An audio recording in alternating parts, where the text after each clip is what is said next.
Hiti FM a eu le plaisir d'interviewer Teva Bernardino au sujet du renouvellement du bureau de la Fédération tahitienne de cyclisme et aussi des projets futurs en français et en réo Tahiti. Oui, on a eu notre assemblée générale qui s'est déroulée il y a 3 semaines.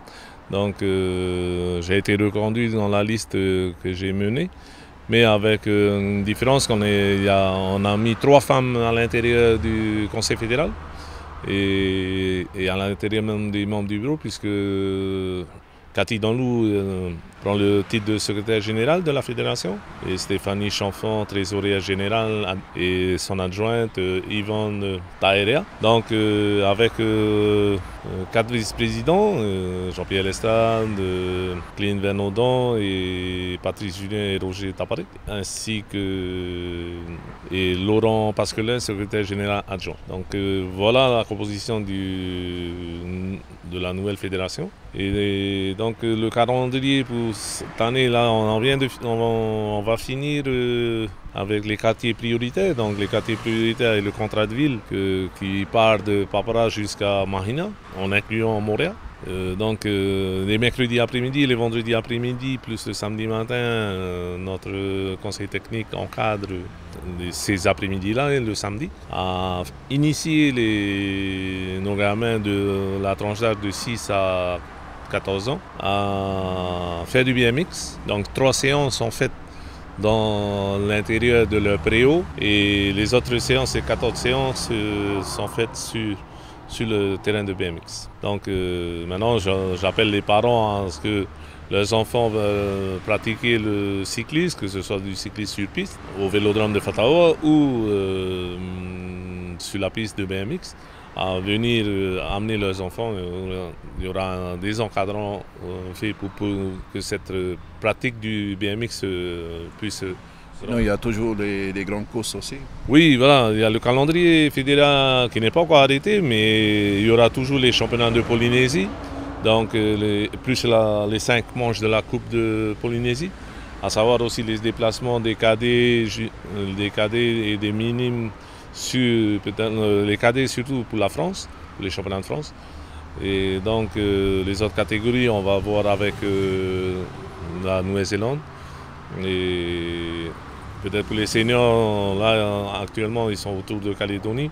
Donc on attend un retour, un bilan de ce tour de Calédonie. Est-ce qu'il est préférable d'aller au tour de Calédonie ou sinon d'aller juste en Nouvelle-Zélande? Non, mais j'invite les parents à venir. Merci déjà à Hiti FM de m'avoir contacté, ainsi qu'à son maire et son conseil municipal, ainsi qu'au président de cette radio, étant résident de la commune de Pounaria. Donc j'invite à tous ceux des autres communes aussi, ceux de Pounaria essentiellement, d'amener leurs enfants à faire la pratique du vélo, que ce soit sur piste, sur route, ou pour éviter les accidents, ou sur BMX, pour éviter les accidents qu'on voit assez souvent pendant les vacances scolaires, que des enfants se fassent renverser, parce que par le manque de communication, qu'ils ne connaissent pas comment rouler sur la route, sur les routes, donc c'est très dangereux quand même. Donc je les invite à nous amener leurs enfants. Il y aura des encadrants pour les encadrer, il y aura la prévention routière avec les mouteurs de chaque commune et plus la gendarmerie nationale qui nous suit. Au manama mato te toru hope to mantene e ta amuitera api ti manama e ushonoi ho e priti tenino te amuitera preotatahe e tano tu e ti hini api ti harmeni te harume te pap e proudhai e tēnō atu hapo fofa, e tēnō atu e toru mono perititeni, e harmei trésorier adjoint, e papai proreito adjoint tāne. Tēne te e tapura tamato no te mhamante ti harmei e te neho e no te are i roto pra wharehapira e te mo prohe tramo quartier prioritaire a te mo pū oire mi papara mai haero atu hiti o te rā mea te oire no Mahina e tēnō atu te oire no More. Te tarena o hamata i te awa te tepa i roto pu pra quartier prioritaire E pauro pra mhana toru awatea e mhana pē awatea e tēnua tū mhana maa, pepeu. E te wera pra tomato tāta hapo arahi ni te ihupa o Jeremy. E nāna e te ria tū hapa o me pra tamari. E tēnei no tine o whai tu toru hora te awatea. E no te hapipira i arato nā hea tere nā neo trapere o tata he BMX. E tēnō atu i te awe i tema. E chope ara e o wharere mato te perititini o te i Contratville. E nāro nā whātupu aha o te no te matahiti i mua mo i atato.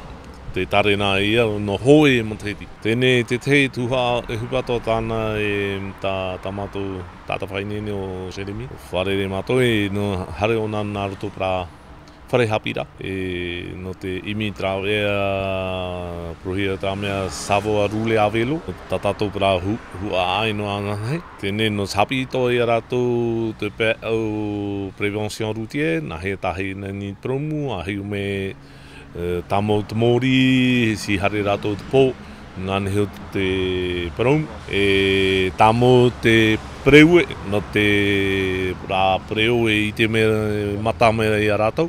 Nori a pōro tra mo whānau nāra, e nā Jeremy arata e tēnō atu pra mute o te eure, e tapapa me nā muri a mātou, e pra mute o wharani hoa ia, e i rapa e au me i a wha a haitu e papara. Nā rātou i hapa o me te ria tuha e o more. Tiori mātou no te ui api.